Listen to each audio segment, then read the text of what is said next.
वफाकी दारुल हुकूमत इस्लामाबाद से मैं हूं वकार बगा और आप देख रहे हैं मेरा फेसबुक और यूट्यूब चैनल। हमने ये सुना था कि सिंध पुलिस वडेरू जागीरदारों और बदमाशों के घर की लौंडी है, उसका गिरफ्तार करने की शर्त यह है कि अगला मासूम होना चाहिए, अगला मजलूम होना चाहिए और अगले के पीछे कोई ताकतवर या जराइम पेशा हाथ नहीं होना चाहिए। मगर हमने ये भी देखा तारीख में कि पुलिस ने अपने ही एसपी राव अनवार को भी घसीटा, उसे भी अदालतों के चक्कर लगाए, उससे भी गिरफ्तार किया। हमने ये भी देखा कि मिस्टर 10% से लेके उज़ैर बलोच तक को भी पुलिस ने गिरफ्तार किया, उनका ताकत का जोर तोड़ा। हमने ये भी देखा कि MQM जिसका डंका बजता था किसी दौर में, उससे भी खत्म किया गया, उसके लोगों को भी गिरफ्तार किया गया। मगर इस वक्त गिरफ्तार नहीं हो सका तो सिर्फ नूर बीबी इस वक्त एक ऐसी पुरस्कार शख्सियत है जो ताकतवर तरीन शख्सियत है, जिसे गिरफ्तार करना अब कोई ख्वाब बन चुका है, एक ऐसी चीज जो कभी हो नहीं सकती।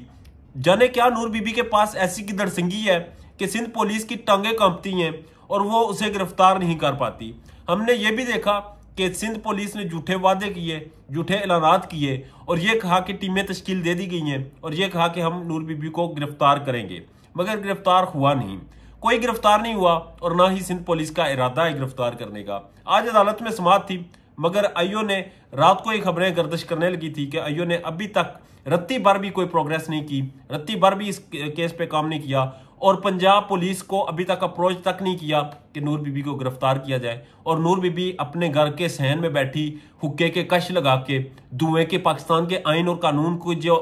ताकत है उसे उस हुक्के के धुएं में हवा में उड़ा रही है और उससे बादल बना रही है। जबकि उसकी तरह उसके छोटे साहबजादे जहीर, जिसे कभी डॉक्टर कहा जाता है, कभी DC कहा जाता है, उसका एक बचपन का उसका अभी भी बचपन चल रहा है, मगर उसका एक पुराना दोस्त मुझे मिला, उसने बताया कि जहीर को ये शापर जहीर के नाम से पुकारते थे और शापर इसलिए कहते थे क्योंकि ये पॉकेट मार था, ये लोगों की जेबें काटता था, ये लोगों के मोबाइल फोन छीनता था और भाग जाता था। मगर उसके बाद इसकी प्रमोशन हुई, इसका रैंक बढ़ा और इसकी तरक्की के इसे जो सितारे हैं वो लगाए गए और इसके बड़े भाई ने इसे वेलकम किया इंसानी स्मगलिंग के बिजनेस में और उसे ये कहा कि अभी तुम कच्ची उम्र के हो, क्योंकि हमारा टारगेट कच्ची उम्र की लड़कियां होती हैं, इसलिए तुम अभी सामने आओ, तुम्हें अभी किसी और कैटेगरी में सामने रखेंगे, मगर जब ये बिजनेस चल जाएगा तुम मेरी तरह पक्की उम्र में आ जाओगे और कदीर की तरह, क्योंकि इनका एक और भाई भी कदीर है,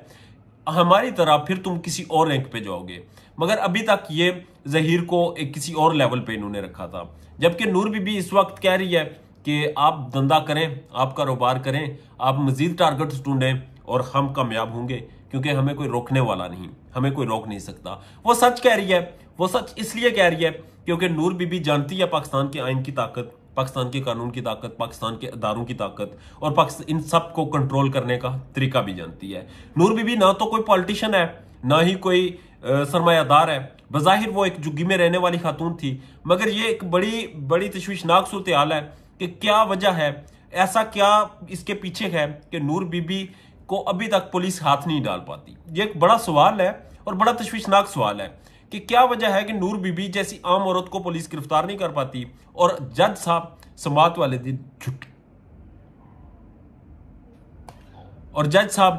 वाले दिन छुट्टी पे चले जाते हैं। ये एक बड़ी तशवीशनाक और बड़ी अफसोसनाक सूरत हाल है। अब इस पे देखना यह है कि इस पे अमल दरामद कैसे होता है और पुलिस इसको गिरफ्तार कब करती है और कब तक कानून का बोलबाला हो सकता है, वरना इसी तरह पाकिस्तान का आइन, पाकिस्तान का कानून